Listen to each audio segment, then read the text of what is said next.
Bismillahirrahmanirrahim. Assalamu alaikum, dear participants.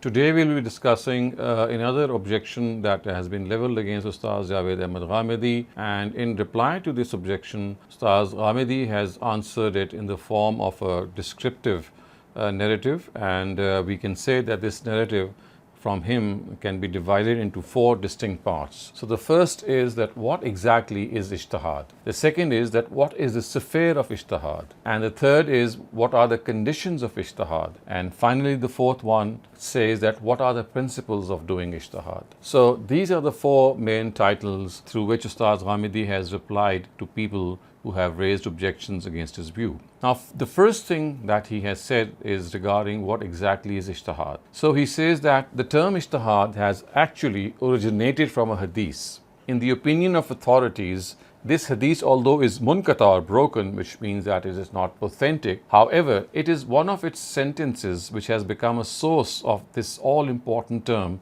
of Islamic jurisprudence, Ijtihad. So it is reported when the Prophet sent Muaz ibn Jabal anhu to Yemen as its governor, he asked him, "How will you decide matters?" So Muaz replied, "I will revert to the book of God." The Prophet then said, "If you do not find anything in the book of God," Muaz then replied, "I will look into the sunnah of the messenger of God." The Prophet then asked, "If you do not find it even in the sunnah?" At this, Muaz responded to him by the famous Arabic words which have become the source of the word Ijtihad.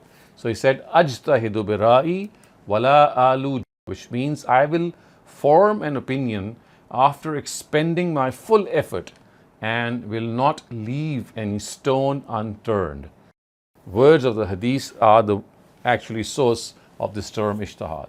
Now, scholars of usul have always used it in the limits ascertained by this hadith. In other words, Ijtihad shall be done only and only in those matters in which the Quran and Sunnah are silent.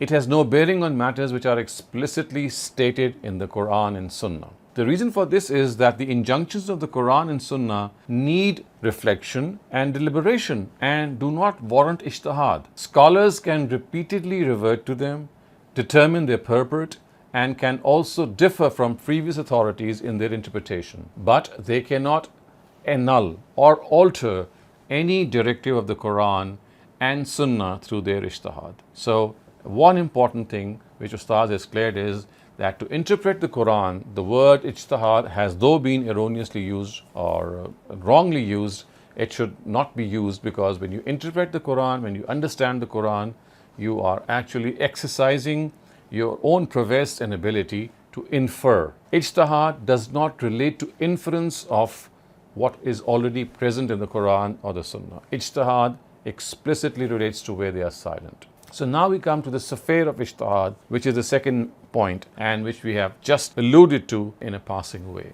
Now the sphere of Ijtihad are matters in which the Quran and Sunnah are silent. They have no guidance. And if the ascription of this dialogue that we just referred to between Prophet and Muaz is correct, then it is this very fact when the Prophet has said that the question that were asked is that if it is not found in the Quran, if it is not found in the Sunnah, you see, every time the Prophet asked these questions, of course, Muaz replied. So clearly in the last question when he said that if it is not found in the Sunnah, so Muaz said that I'll exert my own intellect, ajtahidu birahi. So clearly we can see that no Muslim can deviate from it. Its ambit, its sphere is that part of religion on which we don't have, or that part of any contemporary issue we can say, regarding which we do not have any express or explicit guidance from the Quran or Sunnah. The very word Islam means to be obedient to God and the Prophet. And as some of the illustrious thinkers of current times have, as I have just said, wrongly interpreted certain steps taken by rightly guided caliphs as if they have done some ijtihad. The fact of the matter is that none of these caliphs could even have imagined to dare or annul a directive of God. So we know it is said Caliph Umar in his own times had suspended the punishment of theft. This he could not have done because he could not have annulled a directive. We will see in due course of time, and we've seen in some of the other series as well, and other parts of this series, that all that he did was that he thought that this punishment required certain conditions and they had not been met. So what people regard as annulment or alteration is actually the implications and insinuations of the directive which the rightly guided caliphs explained with their practice. Thus, instead of deriving annulment or alteration from such a directive, people should actually develop the ability to reflect on the Quran and Sunnah and to understand their linguistic styles. So, in order to give some examples of ijtihad, of course, which we come across every now and then. So, for example, in the case of alcohol, we know that there are things which were mentioned in the times of the Prophet that alcohol can only be derived from such and such and such an element. But today, of course, alcohol has been made from many other, it's still being made from many other ingredients and sources. So we just cannot restrict the prohibition of alcohol from the things from which it was manufactured in the time of the Prophet. By analogy, we'll say that alcohol or the effects of alcohol, if it is present in other substances, so they'll be regarded as equally silent. Another example is where the Sharia is totally silent. So the first was in which it gave a certain directive, but an analogy had to be drawn. A second part, for example, is total silence. And look at the very famous example of cloning, whether of animal cloning or human cloning. Now, we don't have any guidance. So now, once again, this is the ambit of ijtihad. Again, we know that there are areas in the Quran which say that the tayyibat are halal, which means all things which are pure and wholesome are halal. But it has not given us a list. So it is now that we will look at the word tayyibat and see what are the edibles that form under ijtihad. So you see, this thing is something which goes on and on. The Prophet himself was the foremost mujtahid. So he did this ijtihad. Some of ijtihads are also mentioned in the Quran.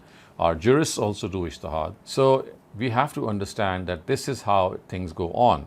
But one thing is that within the circle in which the Quran and Sunnah are silent, ijtihad is as essential as air and water are to human body. The door to ijtihad can never be closed. And in fact, it never was. In spite of the insistence of some people that this door has been closed after the 4th century, scholars, jurists, experts, researchers of various disciplines who have done this ijtihad, they have undertaken ijtihad in every period of time, and are even doing it today, and they are doing it with the blessing of this very instrument. So God has blessed humankind with knowledge and intellect. It is through this instrument that they are carrying forth this very, very honorific task. So God has bestowed these favors on human beings so that they can decide their affairs under their guidance. These affairs are both indefinite and multifarious. Human beings have not been created blind and deaf so that they require divine guidance in every matter. The Almighty has revealed His Sharia only in those affairs in which human beings' knowledge and intellect, they need guidance. Thus, directives of the Sharia are very limited. They have they can be counted, enumerated on your fingers, which means that ijtihad is essential. There are so many cases in which this silence from the Quran and Sunnah entails that we use our own intellect. Life cannot continue without it. One of the significant reasons of the decadence of the Muslims is that in their national capacity, they have become devoid of the ability of research in physical sciences and ijtihad in social sciences. Now we come to the third title or the third broad topic under which Ustaz has given his view, and this is the conditions of ijtihad. Now here it must remain in consideration that according to Ustaz, there are in fact no conditions for ijtihad. People should do ijtihad. If one individual makes a mistake in it, the critique of another will correct it.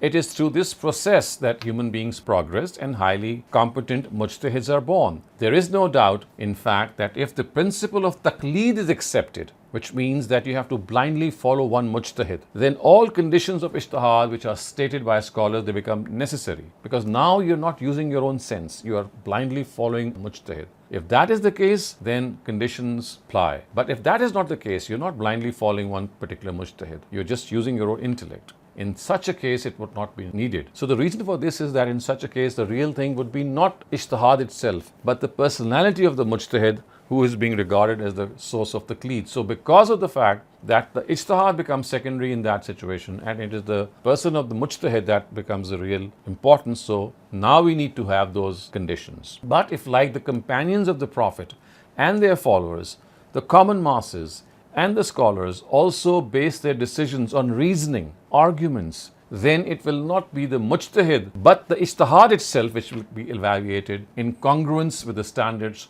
put forth by knowledge and reason. In this situation, this is it's like a step ahead. In this situation, even if a non-Muslim, let alone a Muslim, presents a sensible solution to a problem, it cannot be objected to merely because it's something done by a non-Muslim. So it is a reality that in current times, many ijtihads pertaining to political, economic and administrative issues, as well as those pertaining to the principles of civics and citizenship, have in fact been carried out by non-Muslims, and Muslims have generally accepted them. Ustaz has given a very, very explicit, a blatant example, and he says that look at the Islamic directive of democracy. Islam holds that we should be democratically electing our rulers, and democratic values and regulations of institutions have not been founded by Muslims. The principle of democracy was given by the Quran, but the Muslims could not make any system for it. This system was made by non-Muslims. In spite of this, it can be observed that our scholars, our religious scholars, and most religious parties not only accept this system, they have also been playing the role of the vanguard of every movement which is launched for its preservation and promotion. And so therefore, Ustaz says that their correct attitude in matters in which the Quran and Sunnah are silent, people should adhere to this attitude. The parliamentary form of government, the presidential form of government, how electorates and how electoral colleges would be made, all these things have been developed by the West.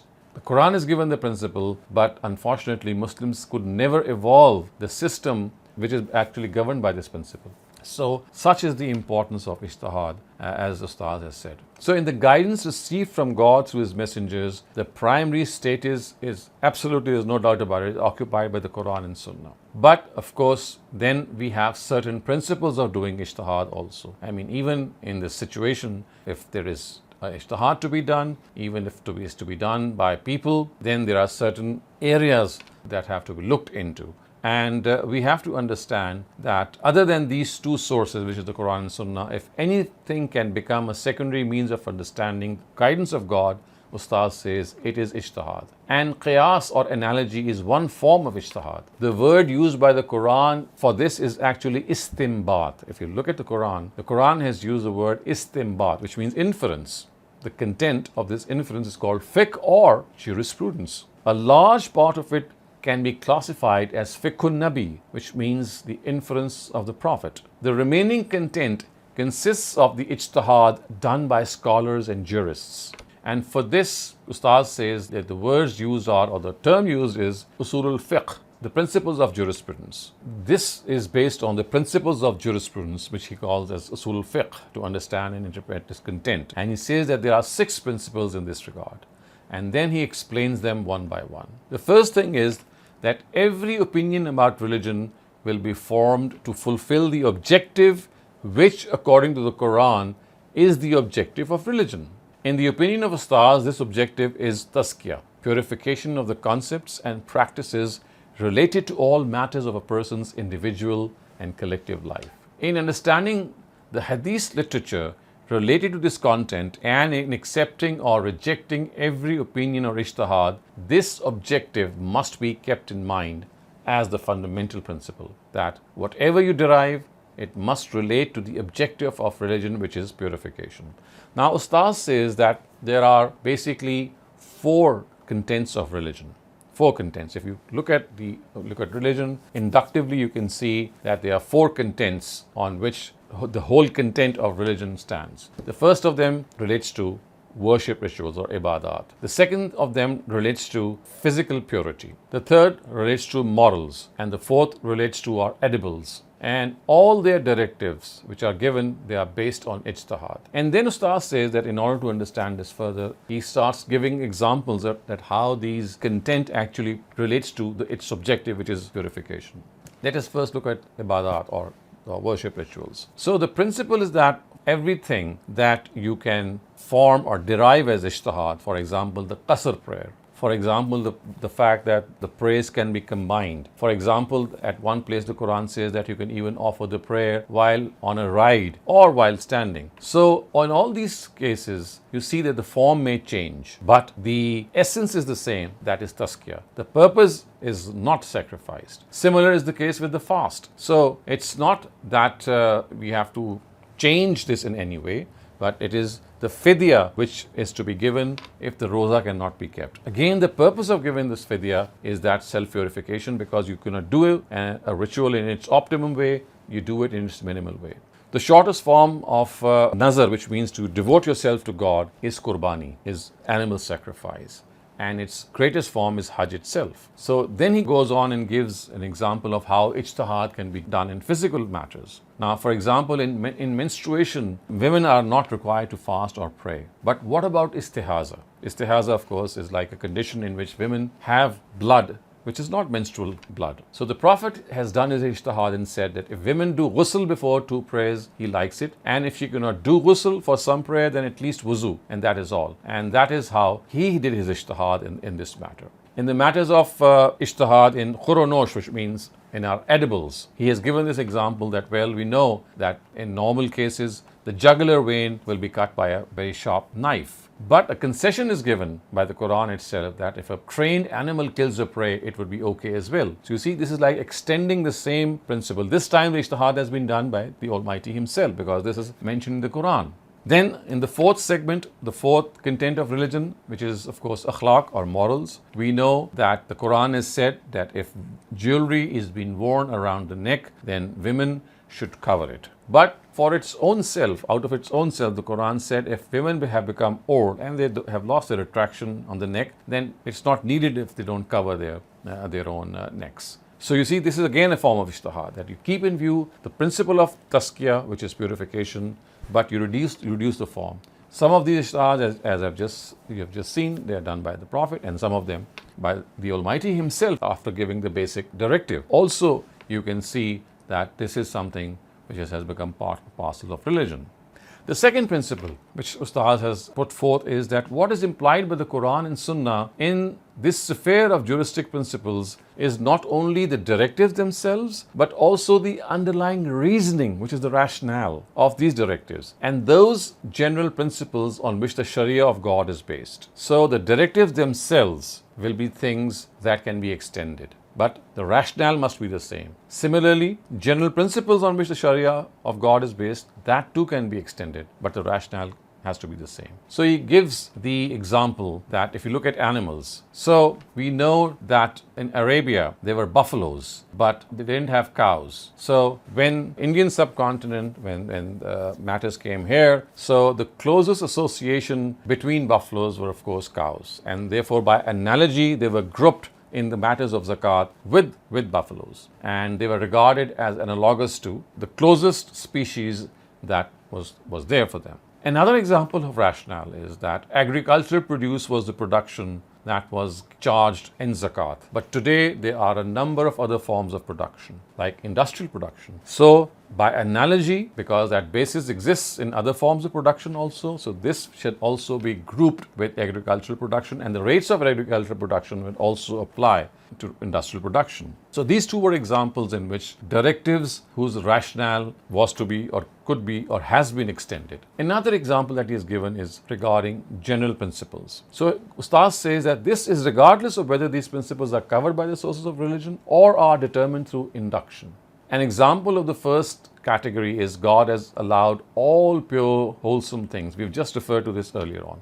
أُحِلَّ لَكُمُ الطَّيِّبَاتِ. All pure things are allowed and all impure things are not allowed.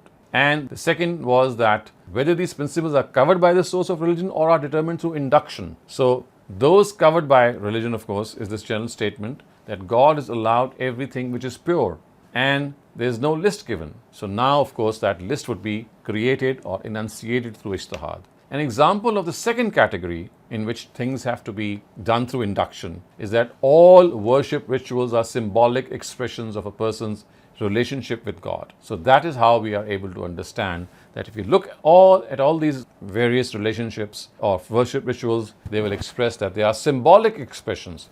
That is something that we can gather through induction. The third principle which Ustaz has pointed out is that fiqh is entirely a corollary of these directives and general principles. It must remain a corollary in all circumstances. If it exceeds this status and takes their place or modifies their purport and impacts them, it will be necessarily rejected. The fourth principle which Ustaz has said is that every directive of religion has its essence. It is also called meaning and underlying cause, or illah in the Arabic. So whether a directive should be applicable to new situations or should be considered as an exception or a concession, the decision will be made on the basis of this essence, whether that illah, underlying cause, is present amongst other things or not. Like, for example, we know that gold and silver are metals and they were zakatable in the times of the Prophet. But today we have currency. We have other forms of metal also. So, should we confine ourselves in the case of zakat to just gold and silver? Obviously, this would not be correct. So, we will extend it because the underlying reasoning, the illah, is present. Wherever it is present, it shall become part of it. So, currency today will be also taxed, and because that's absolutely analogous to it. The fifth principle which Ustaz has given is that the methods of reasoning adopted in juristic principles are three. 1. Deducing a principle from its corollary, because if the corollary exists, the principle must also exist. Second, deducing a corollary from a principle, because a principle encompasses a corollary. So, if the principle is deliberated upon, it will apply to all the corollaries it encompasses. It is for this reason that a principle is called a principle and a corollary is called a corollary. The third thing, deducing a corollary from another corollary. The method for this would be to validate the principle. So a corollary will first lead to its principle and then the principle will lead back to all its corollaries. This is how Ustaz has explained it. So just to give some more examples that can make this more understandable. Remember what was the first principle in the methods of reasoning adopted in juristic principles? Deducing a principle from its corollary. Because if the corollary exists, the principle must also exist. What is the example of this? The example is that the Quran says that if you are fasting,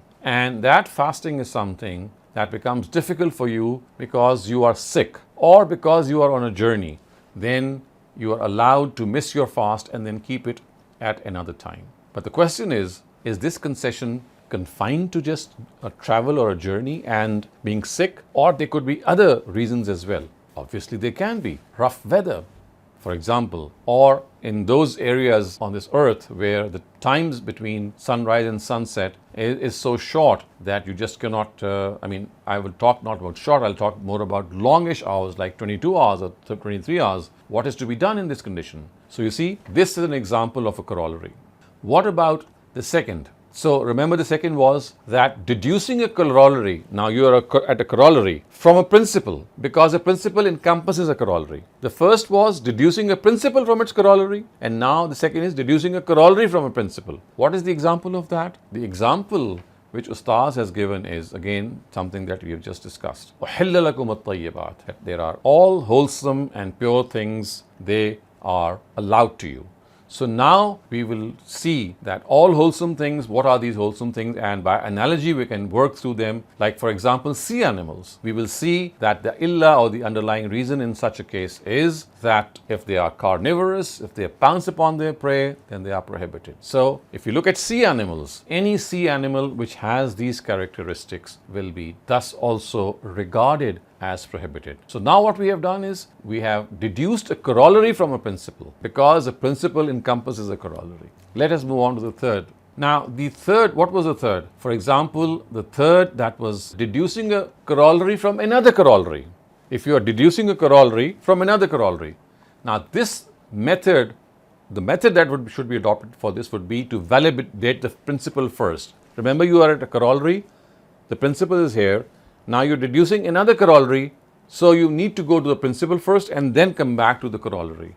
This is what Ustaz has said. And the example that he has given of this, for example, is that remember, in wuzu, we have been given a concession, and that concession is that we can do tayammum, in which, of course, if the water is not available. So wuzu is the principle, tayammum is the corollary. Now the Prophet has deduced another corollary from this corollary. And what he done? He said that you can do masa on the socks. You can wipe the socks. This is like going back to the principle and then coming back to the corollary. Just as the first corollary was tayammum, he deduced a second corollary, which was masa on the socks while you were wearing them and doing wuzu.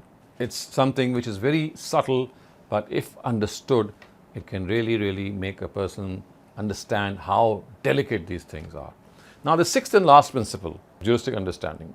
The Prophet's juristic understandings, which can be termed as fiqhun nabi, have extraordinary status in this discipline, which means that the Prophet has already done this. They have mostly been transmitted through hadith literature.